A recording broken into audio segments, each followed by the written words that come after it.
All right, today we got another good conversation for you. Talking with an SIM missionary. He's actually very technical, a lot of technical skills. He's a generalist, got a lot of skills in a lot of different areas. He's been in some tight situations internationally as serving the Lord full time. Yeah, he's actually experienced an evacuation during the Civil War in the Ivory Coast, an outbreak of Ebola in Liberia, and he continues serving the Lord. We're talking to Alan Shea today. My name is Mike Tapia. And I'm Cody Hall. And this is the Go and Send podcast.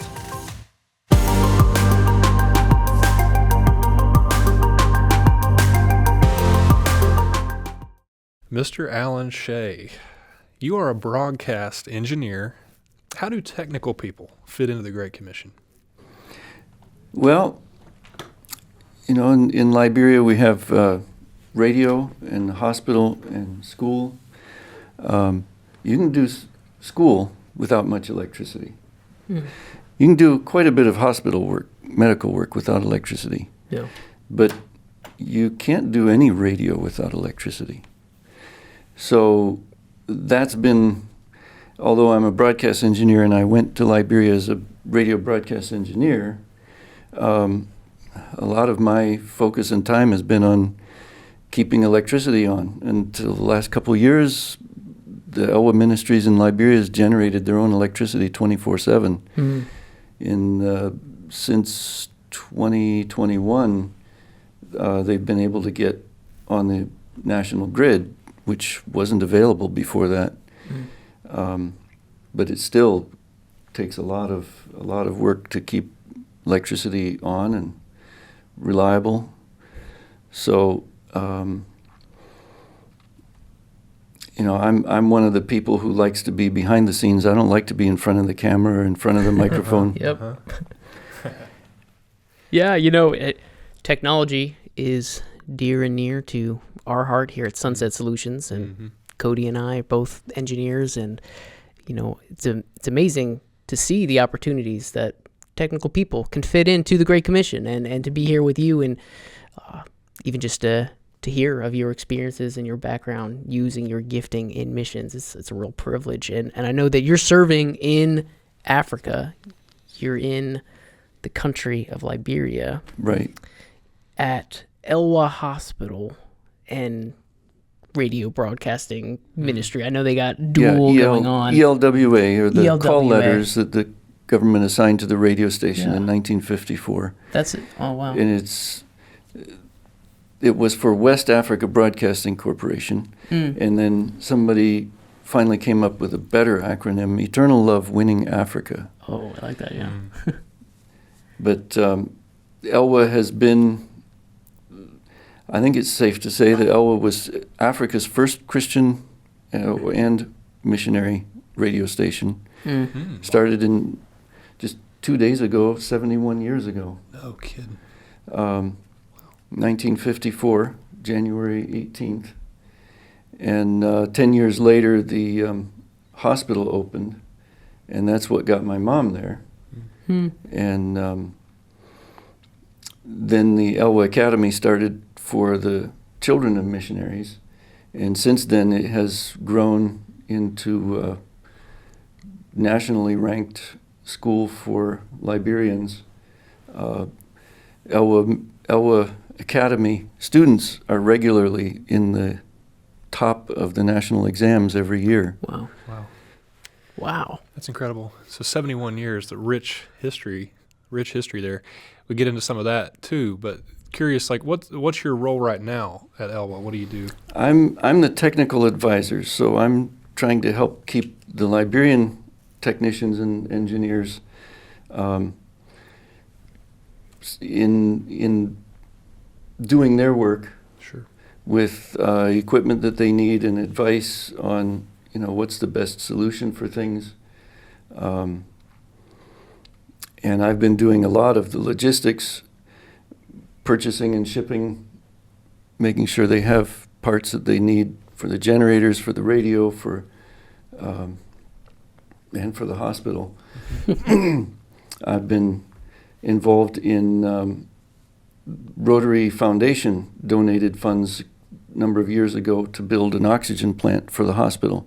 Oh. And at this point, Elwha Hospital is one of 3 locations in Liberia that have medical grade oxygen. And part of my trip in the next week is working with another fellow who's coming to double the size of that plant, thanks to another gift from a donor. So, being able to provide patients with oxygen is really important. It's crazy, like thinking the scope of the kind of stuff that you have to get involved with, because you're assisting the hospital, technical consultation there, and the radio ministry, just keeping the lights on, keeping the facility running. Like, that's a lot. Like, I imagine do you feel like you always have to be learning things, or do you feel like you've been just kind of... If you stop learning things, then it's time to go home. Yeah. Yeah. Because it's not just the electrical stuff, too. It's also water. Right. Consulted some on that in the last few weeks, you and I. And Yeah. Yeah.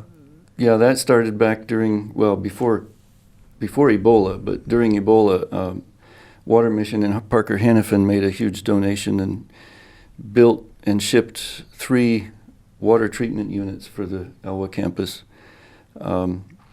So I had to learn to be a water engineer, and been helping keep that going over the years. Were those the living water treatment systems? Is that what they call those? No, I don't. Must have been a larger system for a hospital-related thing, what they installed there. I'm not familiar with the living water. I know what living water is, but I'm not familiar with any living water project. It was actually a multi-stage purification system that Water Mission designed and would put out. And I know because they installed a lot of our Sunset Link units on those. But these sound like they were larger, like for They're hospital 20-foot stuff. shipping container. Much larger than Three of okay. them. Yeah. Yeah. That's so cool. I think it's really interesting and unique, like your background, Alan, because, you think about maybe a missionary, and people might pop into their head a church planter or a pastor, and we need those people in missions. But the unique skills that you have, maybe the church planter isn't necessarily going to have, but still. Right. Well, part of what I'm doing is helping keep the church planters planting churches and not working on their plumbing or their own generator or those kind of things. Yeah. There's wonderful stories coming out of Liberia about the national church that SIM works with, that SIM planted, and what God is doing with them, that I'm not exactly directly related, but I wouldn't hesitate to say that part of what I'm doing is enabling that. Yeah. Yeah, that's amazing. And I know you have kind of a rich history of missions, like, in your background. Like, what was your upbringing? Like, where... Well, I was born at the Elwha Hospital. You were born there. My sister and I were both born there. My parents met on the Elwha campus. My dad went out first as a radio engineer, just a short term to see what it was like. And then he met my mom and decided, and she went out as a career nurse, and they decided the Lord had sent them both there to work together. And so they got married, and they were there for 3 decades, and then my dad was promoted, he says demoted, to administration, and then they were based in Ivory Coast for several years, and then asked to come to the U.S. as a deputy international director, right at the time that I was heading to Africa as a missionary. Oh, wow. So we overlapped only a few months. I said that wasn't fair. So you grew up there in Africa and seeing that ministry firsthand, but then it sounds like you went back to the States? I came back for college and then worked at Houghton College, now Houghton University, for about 10 years. And I had thoughts of becoming a missionary, and the Lord opened the doors. Part of that was getting in the early days of an email from the boarding school that I went to in Ivory Coast, asking if I could come out for a few weeks and help them with some things. And those were particularly their telephone system. And I had been working with Houghton College with telephones, and so that was part of something I had some expertise in. So this was like a few years after graduation. Yeah. And you had already been working with Houghton Right. on telephone-related networking stuff. Yeah. So put us in your mind there. Like how did how were you thinking at that point? You said, okay, I mean, might be interested in doing missions, but I'm here at Houghton. Were you exploring that? Were there influences in your life that's like influencing Part you in of that that, direction? part of that, I was paying off my college loans, so I wasn't free to become a missionary at that point. And I'd been praying about what the Lord would do, but I didn't see anything open at that point. I didn't feel like I was working with the college radio station and working in the technical services department at the college. Doing a lot of things like that. But I didn't see a place for me at that point. And then I started corresponding with folks that I knew at the school, and they started asking me questions, and then they finally said, when can you come? Come for 2 or 3 weeks and help us with, and here's a whole list of things, and could you bring all this stuff? So when I did go, I carried 10 pieces of luggage. Oh boy. Wow. There's a lot there to like dive into and kind of Well, I would see some I would details. say for me, God leads. C.S. Lewis says God never does the same thing twice, Yeah. the same way. And the way God leads me is here's a need, and then gives me a vision for how I can, and a burden for how I can help fill that need. Yeah. How I can help solve the problem, and not just solve the problem, but do it in a way that's sustainable and cost effective. And sometimes that's not always the cheapest option. Right. Because, and that's one of the weaknesses in so many mission areas is we're always trying to save money. Yeah. And so saving money up front isn't always the cheapest way to do it. That's right. So that's where sometimes having a bigger perspective in having ministries like Sunset Solutions, who have a lot of expertise in a lot of wide areas, can be really helpful to say, here's the problem, what's the best solution? And then I lean on you guys too, because I don't know everything. But to say, here's a problem, here's what I'm thinking. Do you have better ideas? Yeah. Are there other solutions that we can put together that would solve this in a way that isn't going to create further problems down the road? Yeah. I mean, I love the model at Sunset that we get to interact with amazing missionaries like yourself and different others, and the body of Christ coming together really and offering those skill sets and advice. One particular thing I'm actually curious about is just, your upbringing growing up as a missionary kid.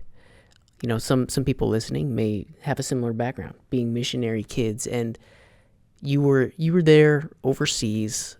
You saw your parents serving in ministry. Kind of, what was like? How did ministry kind of formulate in your mind? Was there a struggle at a time with that? Was it pretty clear you felt like you wanted to be involved in missions? How was it like growing up actually overseas in a missions family? I don't think I had a strong mission vision growing up. Yeah. I mean, I saw what my parents did, and I sort of followed in my dad's footsteps as a radio engineer. I started out in college as a physics major and didn't do well because that's what my dad had done. And then I started looking at computer science because that interested me until I realized that was more math than physics. Oh boy. And then I took a few Bible courses, which were required by Houghton, and I did very well, and I enjoyed it. And I realized, if I'm going to be a missionary, most mission agencies are going to want you to have some kind of Bible background. Sure. And most of the technical things I can actually learn. I don't need a college education for those. So I was a Bible major. And that has served me really well. The Lord has used that, and I've been able to work on the technical side of things and learn those things. But the college education that I got wasn't wasted in the technical area too, because I had a chance to work with the college radio station. I only have a minor in radio, but I majored in radio. I mean, I only got minor credit. Oh, yeah. Did a lot of work in that, though. Yeah. And that's been greatly beneficial, and even up to till now. Yeah. Now, the Lord uses everything that He's brought you through. You know, in God's economy, nothing is wasted. Yeah.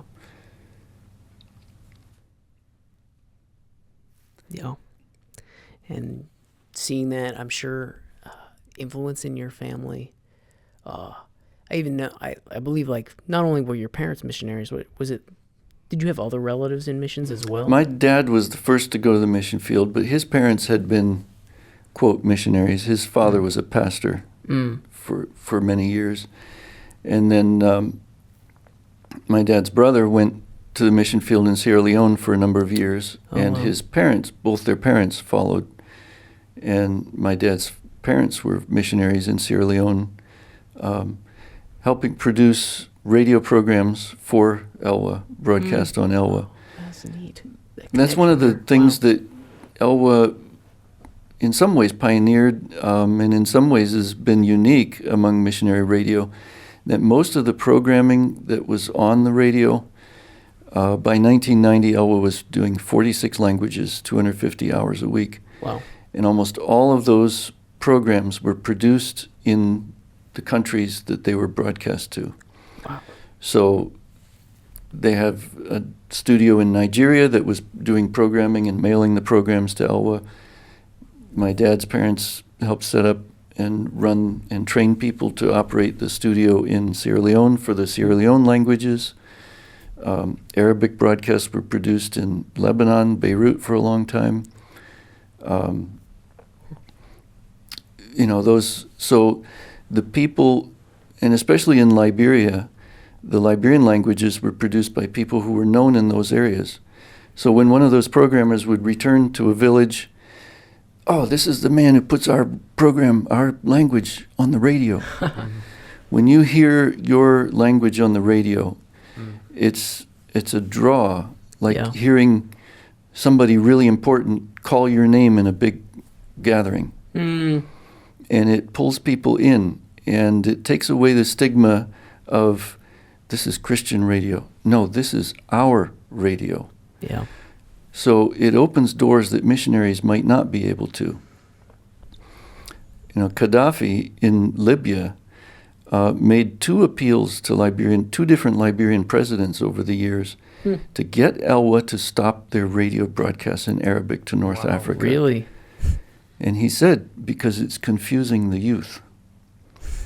So when we learned that Libya was helping bankroll Charles Taylor's war in Liberia, we understood why. To get the Arabic off the air. Wow. You know, I didn't even actually realize that kind of reach that Elwha had in I don't know why it didn't click, but you guys were, the ministry's actually creating programs. 330 million potential listeners across Africa to Elwha Radio. Wow. And you've talked some about radio already. I mean, a lot of people don't realize radio is Sunset's roots. That's kind of our legacy. And being involved in over 600 FM radio stations so far, and it's really going strong. Also sending out our solar-powered radio receivers, our Sunset radios. But I think it's funny because we're here on a podcast. I mean, we're on a podcast, so this is audio, you know. So, but not a lot of people, probably a diminishing number of the younger generations are listening to actual radio over the airwaves, but they're listening to more podcasts. It's the same medium, just maybe delivered a different route. But you talked about, a heart language and the impact that someone hearing a message over the radio, and of course we broadcast the gospel, so we believe that's the most powerful message that Right. exists. When they hear the gospel in their heart language, there's a specific connection made there. Explain can you explain like how strategic is radio, especially in these countries where you've grown up and worked? A lot of people listening to this probably, well, I don't know, is there any other way except the internet to listen to this? But internet costs a lot of money in Africa. Yeah. Even the cost has come down significantly, but it's still a significant cost. So even though every cell phone has a radio in it, and that's how most people listen to the radio in Africa is on their cell phone through the FM radio, there's very little listening to internet radio in Africa. I need to count next time. I don't think there's a spare channel free in Monrovia on the FM band, and some of them actually overlap. So how many channels are we talking about there? Just for the Well, that's something I should know it's off like the top of 88.7.1, okay, up to 107.9. Right. Yeah. Every odd here Don't in want to do Europe it's public even. math. Yeah. Yeah. Well, we stations. could cut this out, right, Jack? Yeah. There you go. But yeah, there's at least 40 radio stations Yeah. in Monrovia. But Elwa is the only shortwave station covering the whole country. Yeah. And that's using Sunset's shortwave, 1 kilowatt shortwave transmitters.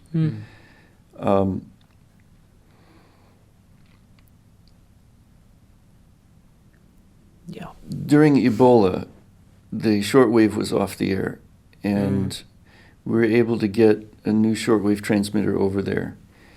And you can look back at the case rates, how many cases per week of Ebola. And the week after the shortwave went back on the air, the case rates in Liberia started dropping dramatically and went down and stayed down. Wow. There's a correlation there.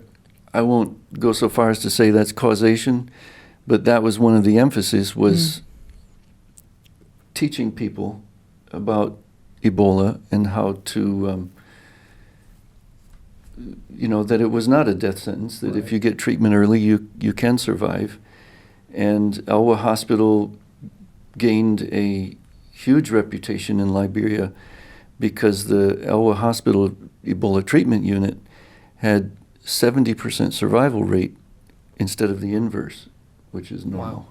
Wow. Wow. We've got to get to that Ebola story. There's one other point I wanted to think about with the next generation, specifically in Liberia, because we have another partner, Joseph Kebby with Vox Transmedia.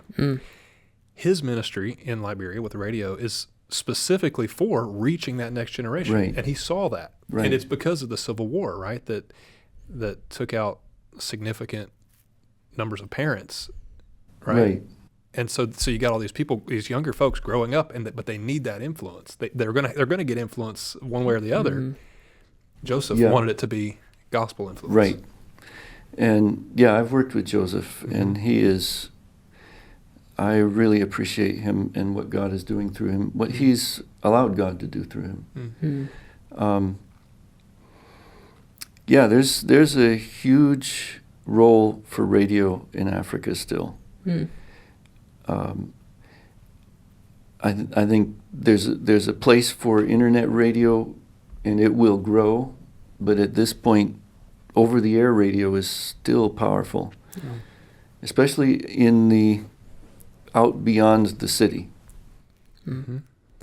It's cool because God's, again, like in your story, God's been preparing you with these skill sets, growing up in Africa, seeing your dad as a broadcast engineer. So you had that understanding of the importance of radio. And then you go to school and you study radio broadcasting at Houghton. Is that? Yeah. Okay. And you're involved with their radio ministry there. During your time there, you're starting to feel called to take this step yourself into I could missions. see, but I couldn't, I didn't feel a direct calling at that point. Sure. But it grew. I was a missionary in Ivory Coast for almost 5 years with the missionary boarding school, missionary kids boarding school. Yeah. So you raised And then- support to go there. Right. Yeah. Okay. And then as things were progressing there, I was feeling that my work there was drawing to a close, and I was praying about, how can I transition from this to being more involved with radio, maybe Elwa, maybe somewhere else, because there was a station starting up, an evangelical station starting up in Abidjan, that was picking up the mantle of Elwa in Ivory Coast. They call it ELVA. And Fréquence V is their tag, life radio. So I was looking at what I could do with them. I did do some work with them over the years while I was there. And then the war from Liberia spread to Ivory Coast, and that shut down that school. And I came back to the U.S. and worked with SIM International for a few years. And that's when I met my wife through Leon, who works here. He and I went to the ICCM, International Conference on Computers and Missions. And I had met him at a previous one, but then we were assigned to the same prayer group. And so as we were introducing ourselves around the prayer group, I mentioned I was praying about a wife. And he came back to me at the end and said, I have a niece who's been praying something like that. Would you be interested in an introduction? So within 9 months of that, we were married.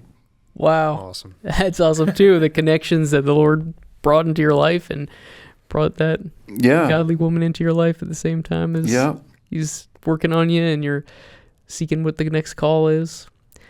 Just to understand too, like your timeline, because you've had a lot of interesting experiences and stories, and so you come back from Elwa, growing up there to study at Houghton. Mm-hmm. You spend time studying there, and then you work for the college? Right. So you're working for the college, and then from that point, you then decide to go to Ivory Coast to serve at this boarding school? I joined SIM as a missionary. Joined SIM as a missionary. It took a little more than a year to raise support. Yeah. And then I spent 9 months in Switzerland studying French. Oh. And I was anxious to get going with the work. And I didn't want to take time to study French. I already had a little bit of high school French and college French. And probably a good number in Liberia speak French or no? No, Liberia's English. English mostly. I know it's the Western Africa area, but it's not quite intermixed with the French. Okay. So that was very good. That was a good experience learning French. I really enjoyed it in Switzerland, and it set me up. It prepared me well for working in Ivory Coast, and I'm glad I did that. And then I was there at the school for 5 years, building IT infrastructure, and I tried to stay out of the water system there, but I did work with backup generator and electricity and all that kind of thing. Mm-hmm. I imagine that's something, right, in your experience. Once you're overseas serving in any kind of technical manner, you are now like a go-to of all technical problems that come up, right? A missionary has to learn to be a jack of all trades. Yep. Even if you're master of none. Generalist. Yeah. That's good. So oh, go ahead. No, I was just thinking serving there and you're in this role doing the IT, and then kind of 5 years out you end up having to leave. Is that right? Right. Okay. We were actually evacuated in 2001 because of the war in Ivory Coast. Wow. There was a point where the rebels and the government were on opposite sides of the campus shooting at each other across the campus, and we could see the tracers going over. I had 220 students on campus at the time. Wow. And then the French military came in and escorted us out. And, a trip that normally takes about an hour by road to go from Bouaké to Yamoussoukro took us almost 10 hours an afternoon and into the halfway through the night, going the long way around. And the French even had to fly in extra fuel because vehicles were running low. And when we got to Yamoussoukro, we were met by Humvees and U.S. Special Forces who had flown down from Europe to take care of us. That felt pretty amazing, to be met by American Special Forces, and we weren't in any danger at that point, but they said, "We won't sleep so you can." And so we slept that night in several different places, but they were on guard, all night. And then we finished our trip to Abidjan, and on the way down, I joked, we carry out a backpack and a small bag. That was it. My computer and a backpack. That's all we could take. And I said, I have no place to lay my head. We got to the SIM guest house after we sent all the students to their parents and, to where they belonged. And Harrison meets me at the guest house and he says, "AJ, you left your pillow here last time." I said, "My pillow's in Bouaké."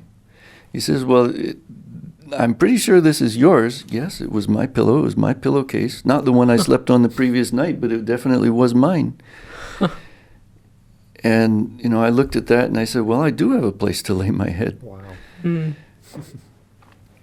God takes care of you when you are doing his will and being obedient to his leading. What happens to you is his problem. So 2 years later, when we tried to reopen the school and then the government attacked the rebels and dropped bombs on the French peacekeepers who we were sharing the campus with, and then we decided we needed to leave. I was outside walking across the campus and this fighter jet flies over and I hear the cannons going off and then the bombs dropping, and the first thought that went through my mind was, it's going to be interesting to see how God gets us out of this. And yeah, I won't deny it was scary, but I knew God would take care of us. Regardless of what happened, I was in his hands, and what happened at that point was not my worry. And that's the safest place to be. A lot of people talk about safety and being safe. And, if safety is your first concern, then, well, you better stay home. A ship is safest in port, but that's not what ships are made for. And in fact, if a hurricane comes along, the worst place to be is in port. You want to be out in the open ocean where you won't run into anything, where you can move away from it. Being in God's hands is the safest place to be. Because what is safety?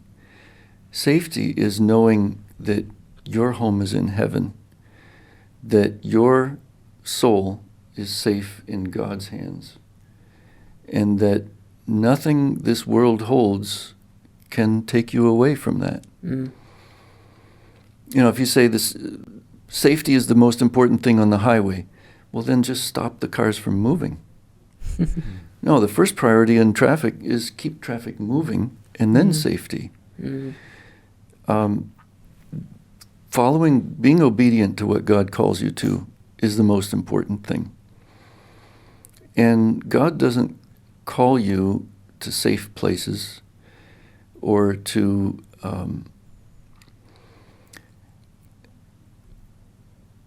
where there is no risk. But there is a reward there in seeing God at work that you won't see if you are trying to stay safe.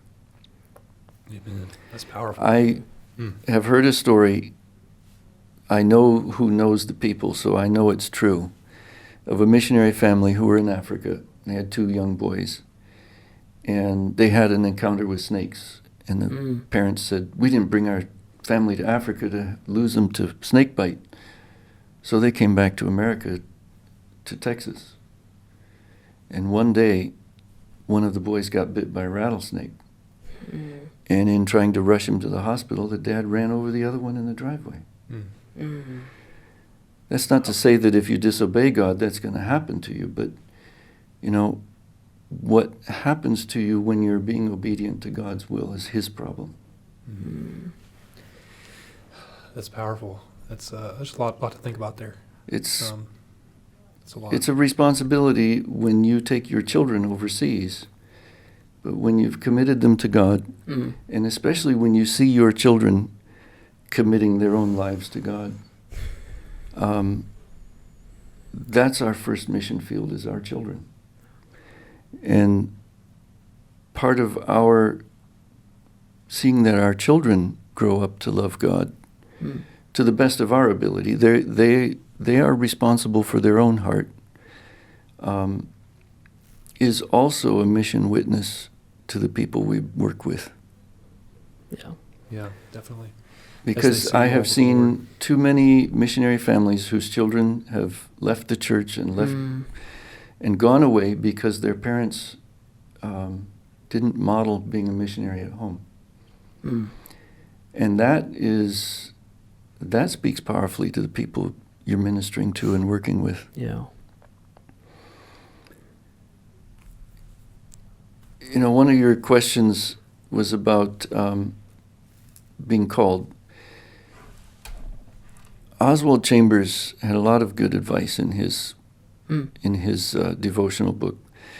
And the one that has stuck with me very strongly for many years, our job is not to minister to the lost. Yeah. Our job is to be rightly related to God and then let Him to use us. If you're not rightly related to God, then all the good things you do are not going to be achieving His purpose. Yeah, how true is that? Like, where is your own heart? Are you loving God? Are you cherishing God? Because out of that is what's going to overflow, reaching others. Right. And it could be easy to get into a rhythm of, especially as a technical person, my rhythm is fix this generator, use my skills, but where is our heart? You can get into doing a lot of good works. Yeah. And there's a lot of good things. And providing people safe water is important. Providing people health care is important. Yeah.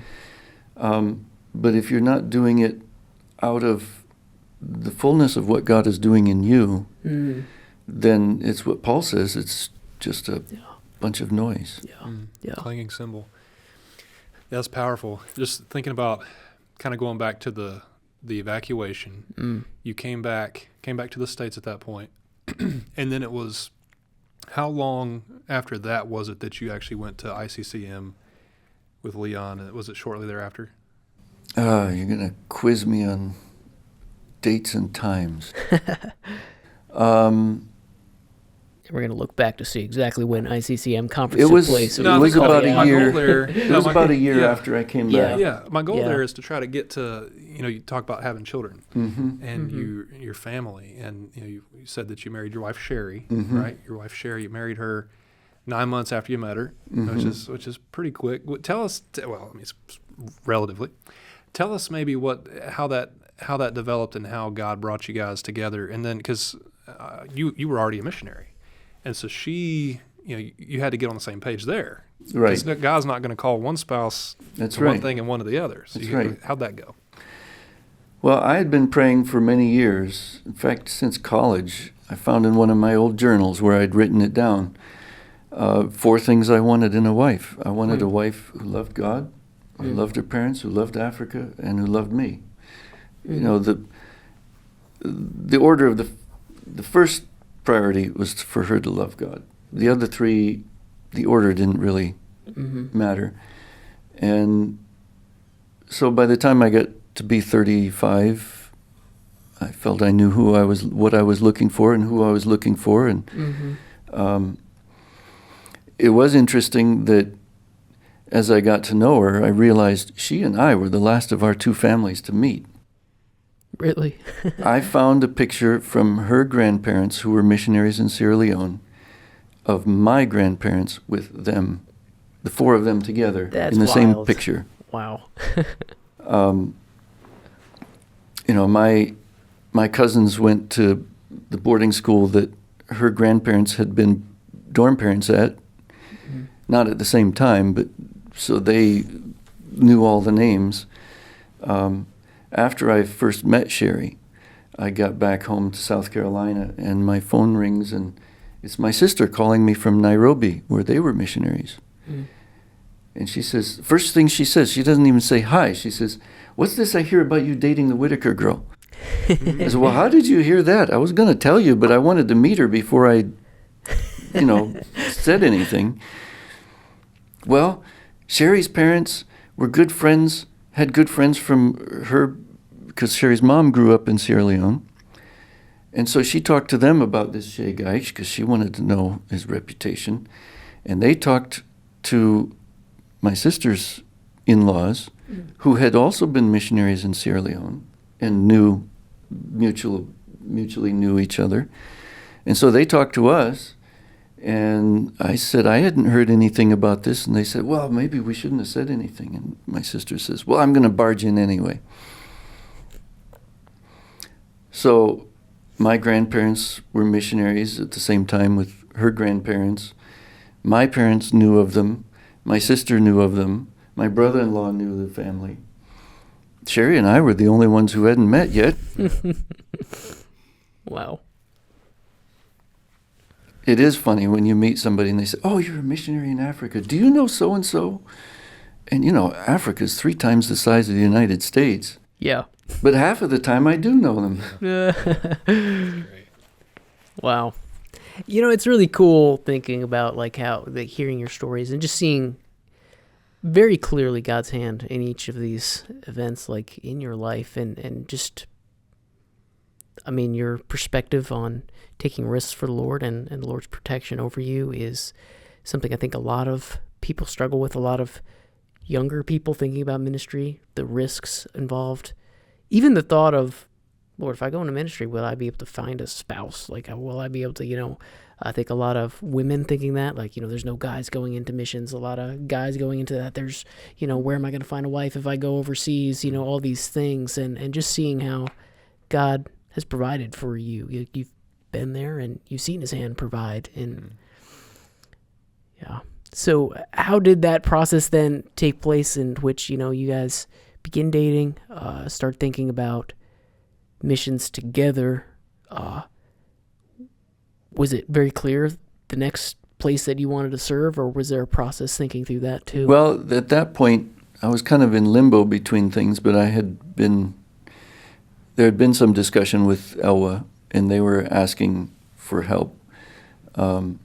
Actually, as we were evacuated the second time from Ivory Coast, I made a side trip to Liberia to help Elwa with some networking and internet problems and help them with some solutions. So that was on the radar. And then after we were married, Sherry and I made a trip to Liberia about a year later for a couple of months. And I put together the first version of the generator control system that's still operating today. So that gave her a chance to see what things were like. And then we started raising support to go back to Liberia full time. In the meantime, I was on loan here. At that time, it was HCJB Global Technology Center. Nice. So that was from 2007 until end of 2011. And then we went to Liberia. By that time, we had 2 boys. And then we came back because of Ebola in 2014. And then I worked from here on a lot of different things, helping get another generator over there, getting the water treatment systems from Water Mission and Parker Hannafin, and helping get another shortwave transmitter shipped over. And then we were evacuated again because of COVID. Wow. Well, let's dig into that Ebola issue a little, because that was 2014. That's 10 years ago Yep. now. What happened? How did that start, and what was your role kind of at Elwa there during that chaos? Well, we heard about the first Ebola cases in Guinea, and there was concern. Elwa Hospital began preparing because we assumed there was a good chance that it would come down to where we were. As it turned out, Elwa Hospital had the first Ebola treatment unit ready before the first patients showed up. And the assumption was that would just be a temporary location to hold patients until they could be transferred to a government-run facility. But there weren't any at that point. And then Doctors Without Borders came in and used an empty section of the Elwa campus for the world's largest epidemic treatment center in history. They had 400 beds, and they were full all the time. So Elwa campus was providing electricity and water for that treatment unit, and that was one of the concerns, that those systems not fail. So there were ended up being three, not simultaneous, but three Ebola treatment units on the Elwa campus. The Elwa 3 that was run by MSF, Doctors Without Borders, and the Elwa 2 that was operated by the Elwa Hospital. And that one had 70% survival rate, and had a wonderful Christian Witness. In Touch donated a number of messenger units with Audio players? with sermons and the New Testament on them. And so they went into the Ebola treatment units, and the patients could listen to them. They couldn't take them out because they were contaminated. Sure. But that was a big, that ministered to a lot of people. And then you had to have 2 negative tests to be able to get out. So a lot of people were feeling well enough to be able to be moving around, but weren't allowed to leave yet. And so they were helping minister to patients who were coming in. Wow. And I think the amount of time that patients received medical attention was probably the major factor in the survival rate. That there were medical personnel. I mean, it took a long time to get suited up and go in, and then it was very, very hot, with 3 layers of PPE on. But then having patients who were recovered, being able to help other patients, and being able to witness to them was a tremendous ministry.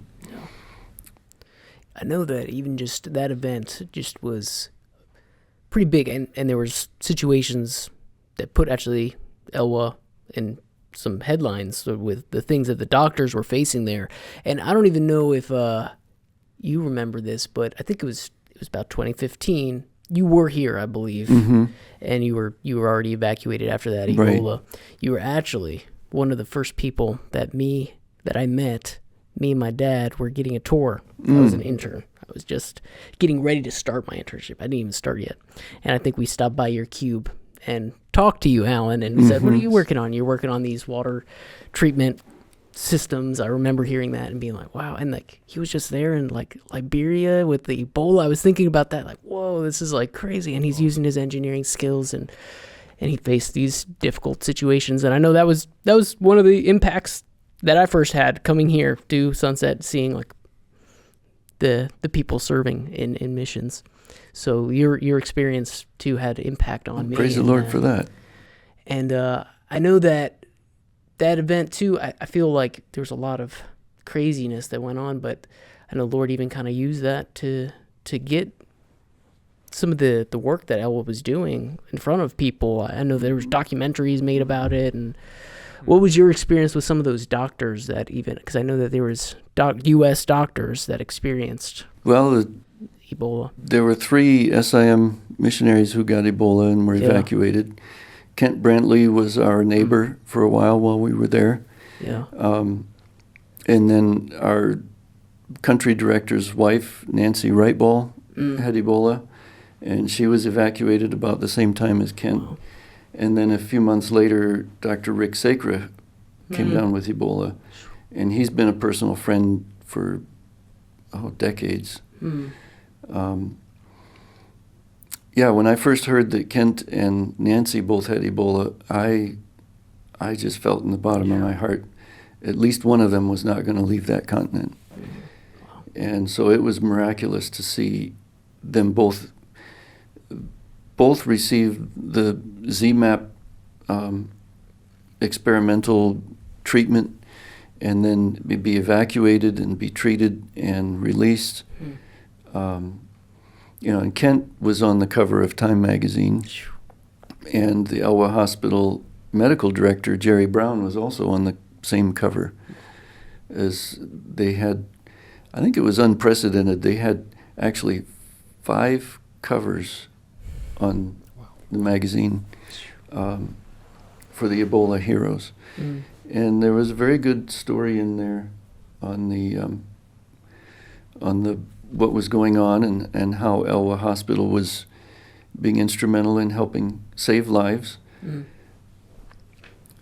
but particularly to bring people to the cross.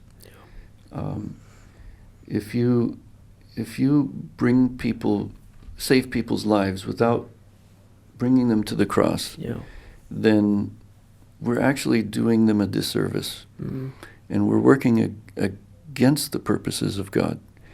Because God's will is for everyone to come to repentance. And so if we help people and do good works, but we don't bring them to the cross when we have that opportunity, then we are working against God.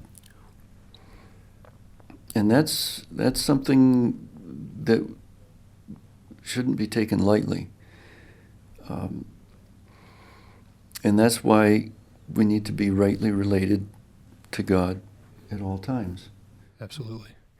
That's a perspective we share here, and I know the community development team, the team that we work with here at Sunset that works on clean water projects and specifically Sunset Link, our monitoring systems. We remember John 4, Jesus told the woman at the well, if you drink this water, you're going to thirst again. Right. But if you drink of me, you'll have well springs welling up in your heart for eternity. Introducing somebody to Jesus, that's on another level. It's eternity. Well, and it's not just the bringing them to the cross. It's also mentoring and discipling, working alongside people, and modeling what it is like to live as someone who loves Jesus and who's committed their life to loving and obeying Jesus. Absolutely. So that's Ebola. That was 2014, and you were evacuated out for that also. Was that number 4? I was trying to count how many evacuations. Well, it's I don't been want to travel 4. with you now, Alan. I'm like a little nervous. Oh, don't go fishing with me. Nobody will catch anything. Oh. So that's like, okay, 2014. And then you spent some time here in the States. Yeah. Because it was 2015. You met with Mike. What happened after that? Because you've been back here, you said 8 years? Well, we went back in 2016, and we were there, and then came back because of Ebola. I mean, because of COVID. Yeah, it gets confusing. Because of COVID. And that was, Ebola was just a regular commercial flight. The COVID, everything had been shut down, and so we ended up on a 747 freighter with it was a State Department organized flight, and so they put in, they call them cookie sheets that you load cargo on, but they had seats bolted on, So they filled it up with that, and we had 150 people loaded on the plane, and it's a little bit sad that that's the only chance my boys will probably ever get to fly on a 747. But yeah, that was an interesting experience. Better than some. Yeah. So thinking about, okay, the work that you've been back here. So yeah, you're still a missionary with SIM. Right. And you're doing this remote work and advising and consulting and but you've been going back and forth to Liberia. You've made several trips. Yeah, 2 or 3 a year at least. Uh-huh. Yeah. And like right now, even we're in the process of prepping a few parts for you. I know you got other agenda items too, though. What's the trip that you're planning right now? What's the purpose of that? Part of that's going to be working on the water system. There's a few things that aren't working right, and also so we can monitor the solar system that we've added to the water treatment units, and make sure that they continue to operate. That's saving potentially $30,000 a year in electricity costs for keeping water going. And, that kind of monitoring, but also there's a few minor issues with the way things are working, so just things need attention. Chinua Achebe wrote a very good book, Nigerian writer, Things Fall Apart. And he pulled the line from a poem by Yeats. The center cannot hold, things fall apart. That's the story of any technician's, engineer's life. Things fall apart and they need attention. Yeah. So I'm also going to be working with Noah Dalton on expanding the oxygen plant at the hospital. And then there's a few things with the generators that need tuning up. And we have a generator that needs work, and I was hoping to be able to take a couple of mechanics this trip, but the timing just isn't working out. So I'm praying that by March or so we can have I can make another trip with a couple of guys to work on generators specifically. And we've got a lot of listeners who are, thinking about their specific roles and the skills they have and like where they're at in life, and maybe some of them are college students, maybe some are recent grads, mid-career, maybe even some retirees. You've been involved in a lot of ways at Elwha in a lot of different roles and kind of that jack of all trades, as we said earlier. What would you say is kind of the biggest need right now at Elwha in terms of technical? Because I know they've got the hospital, they got the radio, water. There's all kinds of needs. What do you see as some top needs right now? That's a difficult question because it's just about all of the above. Sure.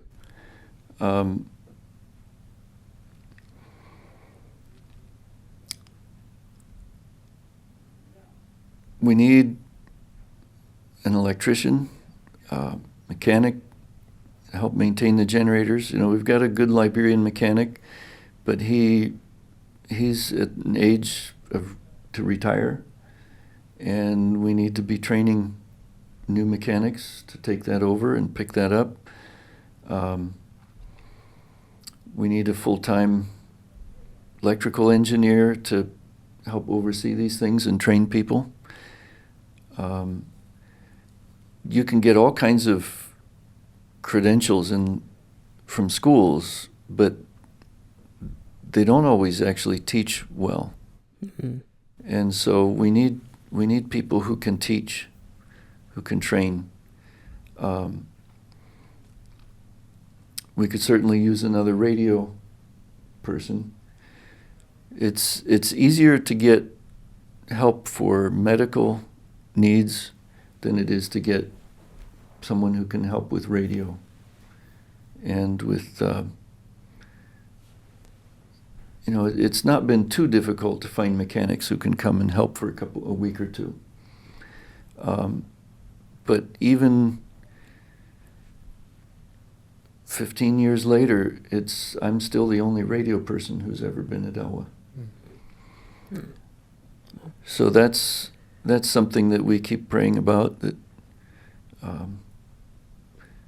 we need more people, and regardless of what your expertise is in, if you're willing to be used by God, then He will provide what you lack. Mm.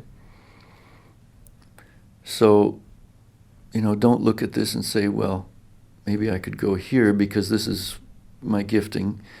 That's a place to start. But don't say, I can't go there because I don't know that. If that's what God's calling you to, He will provide. Yeah, and I know this is something that we hear in many different ministries. Is there's lots of needs. Like the harvest is plentiful, the workers are few, and there is lots of opportunities for people to plug in, and people who maybe haven't necessarily traditionally thought of themselves as the missionary. And I hope this conversation is eye-opening and even convicting, the realization that, somebody listening right now might be a mechanic. Were they thinking the opportunities for missions were plentiful? Well, they are. There's lots of opportunities in that area. And it kind of brings in something too, Alan. You've had missions experience, you've grown up in it, but you had to make that choice too of saying, yes, Lord, I will go and I will choose to do this and follow you. And those that are listening, some might be in a similar place, thinking about, should I take that step in missions? What should I do? Or is this something that the Lord's calling me to? How would you encourage that person thinking about missions right now? What would you tell them? Well, first of all, you need to pray about it. Yeah. And listen to what God's telling you and what God is telling your spiritual family. Mm. Because God doesn't just speak to one person. He speaks to those we worship and fellowship with. And if you feel God is calling you to something, put that to people who can pray with you for confirmation. Mm. One of the other things, not everyone can go overseas. Yeah. But everyone who has a heart for missions can be praying for people who do go overseas. Yeah. We have 5 churches and close to 180 people who support us regularly. Those people are part of our team. And people who are called to pray and to give are just as important as the people who go. So I don't want to minimize that part. In fact, having people who will pray for you is the most important thing. Mm. You can't go as a missionary, a self-supported missionary, without people contributing to your funding. But if you don't have people who are praying for you regularly, why are you going? Because you can't accomplish it on your own. Mm. Mm. So the first thing is pray. And then obey. Yeah. Pray and obey. And and now I love that you pointed that out too, because the reality as believers is God's heart is for the world, right? To see people come to Him.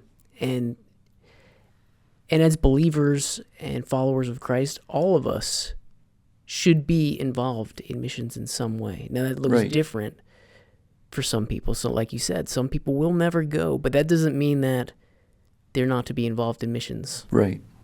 And their ways are options of praying and giving and all these opportunities.